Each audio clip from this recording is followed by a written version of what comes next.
Hello बच्चों, तो एक बार फिर से हम आए हैं एक नए वीडियो के साथ और आज लाइट का लेक्चर नंबर 5 होगा। इसके पहले वीडियो में हमने देखा था साइन कन्वेंशन। आज की वीडियो में हम रे डायग्राम देखेंगे और एक दो टॉपिक्स ले लेंगे, एक दो हेडिंग लिखेंगे। Image formation by concave mirror, कि कॉनकेव मिरर द्वारा इमेज कैसे बनता है, और जो बचेगा उसको नेक्स्ट वीडियो में कवर अप कर लेंगे। तो मेरा नाम है दिवेश, हमारा और आपका ब्यूटीफुल चैनल जिसका नाम है मैथ्स। तो हेडिंग लिखेंगे रे डायग्राम। रे डायग्राम, अच्छा, रे डायग्राम को एक और चीज बोलते हैं किरण आरेख। रे डायग्राम को एक चीज और बोलते हैं किरण आरेख। तो पहला क्या लिखेंगे? द रे which travel parallel to the principal axis, the ray which travel parallel to the principal axis meet or appears to meet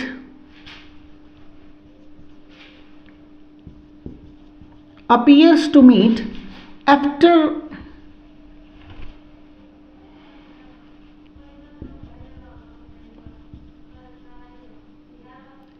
focal point meet, क्या लिख दिया यार? The ray which travel parallel to the principal axis meet और appear to meet at focal point after reflection. कि जो रे principal axis के parallel चल रही हैं, जैसे ये हमारे पास कॉनकेव मिरर हुआ, ये हमारे पास कॉनकेव मिरर, सर गंदा फिगर, ये हमारे पास कॉनकेव मिरर हुआ और ये हमारे प्रिंसिपल एक्सिस P, यहाँ पे F और ये C प्रिंसिपल एक्सिस के पैरेलल चलने वाले रे रिफ्लेक्शन के बाद फोकस से होके जाएंगे। या मान लेते हैं कि ये हमारे पास कॉन्वेक्स मिरर हुआ, ये किसका काम करेगा? P का, F और C। ये रे आ रहे हैं, ये रे आ रहे हैं। अब ये रे इधर आएगी रिफ्लेक्शन के बाद। अच्छा, रिफ्लेक्शन होगा कि रिफ्रैक्शन? अभी तो रिफ्लेक्शन पढ़ा है नहीं, रिफ्लेक्शन होगा, यानी ये इस पर पढ़ने के बाद रिफ्लेक्ट होगा। बट इस रे को पीछे बढ़ाएंगे तो लगेगा कि ये रे कहाँ से आ रहा है? फोकल से। तो meet are appear to meet, मिलेंगी या तो मिलती हुई प्रतीत होंगे। Meet are appear to meet at focal point after reflection, पहला। दूसरी नंबर इरेज कर दें, वेरी गुड। दूसरी, the ray of light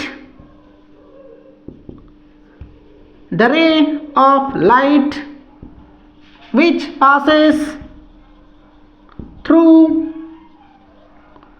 centre of curvature, the ray of light which passes through center of curvature come back on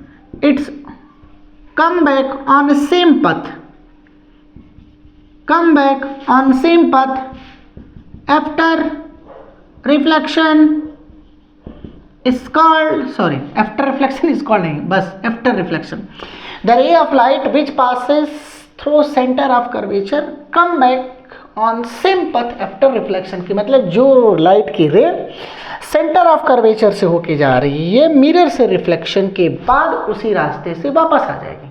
ऐसा क्यों? पहले रे देख लेते हैं, पहले वाले को मिटा देते हैं।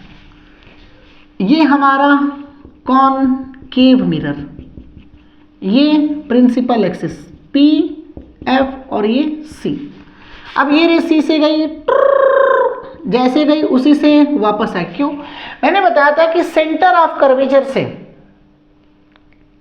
जो लाइन ड्रॉ करते हो मिरर पर, वो नॉर्मल की तरह बिहेव करती है। मतलब सेंटर ऑफ कर्वेचर से ये लाइन ड्रॉ किया, ये किसकी तरह बिहेव करेगा? नॉर्मल की तरह। किसकी तरह बिहेव करेगा? नॉर्मल की तरह। याद कर लो कि मान लेते हैं कि ये हमारे पास एक कॉनकेव मिरर हो, चाहे कॉन्वेक्स मिरर, कुछ भी, हमारे पास एक कॉनकेव मिरर है और ये इसका सेंटर ऑफ कर्वेचर है। यहां से ये लाइन ड्रॉ करो, ये नॉर्मल की तरह बिहेव करेगा। समझ रहे हो? मान लो कि ये रे एक इंसिडेंट रे पड़ी, तो सी से इस पॉइंट को मिलाओ जहां पे इंसिडेंट हो रहा, ये मिलाओगे किसकी तरह बिहेव करेगा? नॉर्मल की तरह। तो ये जो लाइन है, ये जो लाइन है वो नॉर्मल की तरह बिहेव करेगा। और लॉ ऑफ रिफ्लेक्शन में हम क्या जानते हैं कि ये मान लेते हैं मिरर है, ये लाइट इंसिडेंट हुई नॉर्मली इंसिडेंट हो गया, तो नॉर्मली क्या होगा, रिफ्लेक्ट बैक होगा। आई परपेंडिकुलर रे आई, रिफ्लेक्शन के बाद परपेंडिकुलर चली गई, जिस रास्ते से आई उस रास्ते से वापस चली गई। ये रे सेंटर ऑफ कर्वेचर से गई, सेंटर ऑफ कर्वेचर से वापस आ गई। क्यों? क्योंकि ये नॉर्मल की तरह बिहेव करता है। तो जो रे सेंटर ऑफ कर्वेचर से होके जाती है, मिरर से रिफ्लेक्शन के बाद उसी पथ से वापस आ जाती है, उसी पथ से वापस आ जाती है। कॉन्वेक्स में भी देख लो, कॉन्वेक्स में भी देख लो, ये कॉन्वेक्स पी, एफ और सी, कॉन्वेक्स में भी देख लो, ये किसकी तरह बिहेव करेगा, ये किसकी तरह बिहेव करेगा, नॉर्मल की तरह। ये किसकी तरह बिहेव करेगा, नॉर्मल की तरह। थोड़ा सा आगे बढ़ा दो, नॉर्मल की तरह। अब मान लो कोई रे ऐसी इसी पर आ रही है, अब ये रे आई, लड़ने के बाद वापस चली गई। अच्छा, कुछ ये भी होता है कि सर रे इधर से आने के बाद ऐसे हो जाएगा, प्रिंसिपल एक्सिस के पैरेलल हो जाएगी, आ रही प्रिंसिपल एक्सिस के क्या हो जाएगी, पैरेलल हो जाएगी, बिल्कुल हो जाएगी। बट जरा सोचो कि ये रे अगर ध्यान दो तो ये रे कहाँ से आ रही है, ये रे आई और ये रे लग रहा कि सी से होकर जाएगी, मतलब लग रहा कि सी पर आकर के क्या करेगी, ये रे मिलेगी। बट चूंकि मिलेगी नहीं, क्योंकि रिफ्लेक्शन होगा, रिफ्रैक्शन तो होगा नहीं, तो इधर से आई और इधर से क्या हो जाएगी, रिफ्लेक्ट बैक। समझ में मेरी बात आई, रिफ्लेक्ट बैक। और तीसरी इंपॉर्टेंट, तीसरी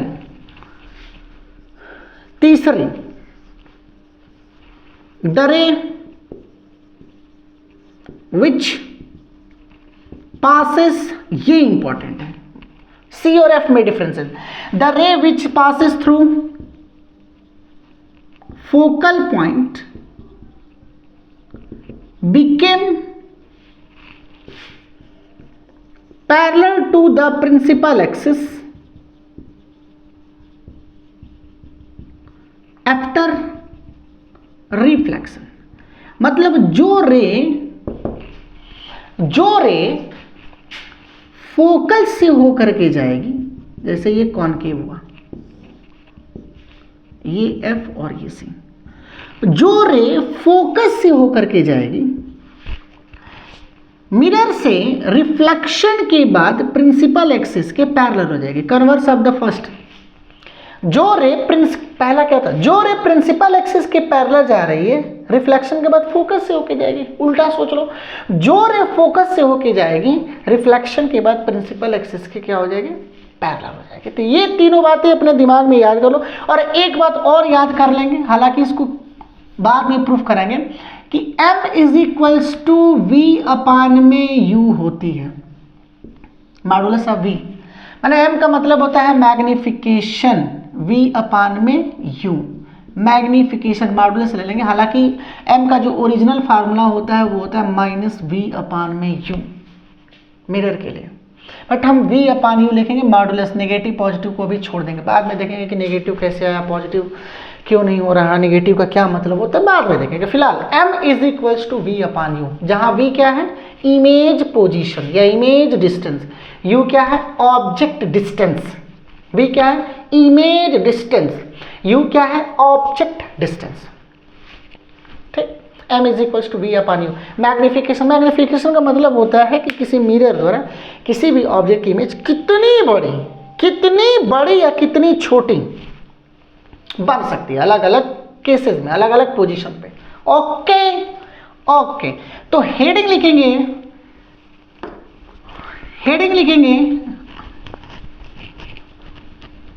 फॉर्मेशन ऑफ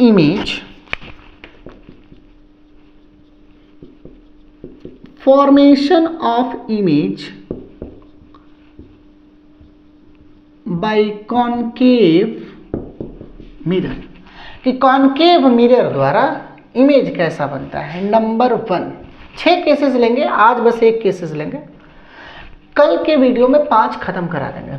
आज number 1, when object is placed at infinity, जब ऑब्जेक्ट कहाँ पे रखा हो, इन्फिनिटी पर, अनंत। अच्छा देखो, फिजिक्स में अनंत का मतलब ये नहीं होता है कि बहुत दूर।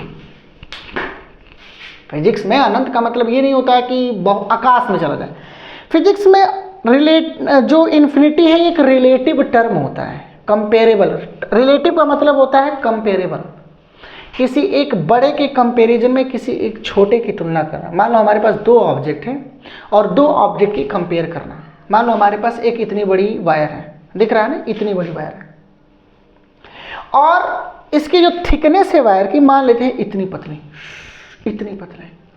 तब इसके थिकनेस के कंपैरिजन में इस वायर की जो लेंथ होगी वो इन्फिनिटिव होगी। जब इलेक्ट्रिसिटी पढ़ाऊंगा, मैग्नेटिज्म पढ़ाऊंगा तो ये बताऊंगा। इन्फिनिटिव का मतलब ये नहीं हुआ कि ऑब्जेक्ट मिरर यहाँ पे है और ऑब्जेक्ट हमारा कहाँ पे है, आकाश पे है। मिरर यहाँ पे धरती पर है और ऑब्जेक्ट कहाँ पे रख दिया, हमने प्लूटो पर जाकर रख दिया। ये इन्फिनिटी नहीं हुआ।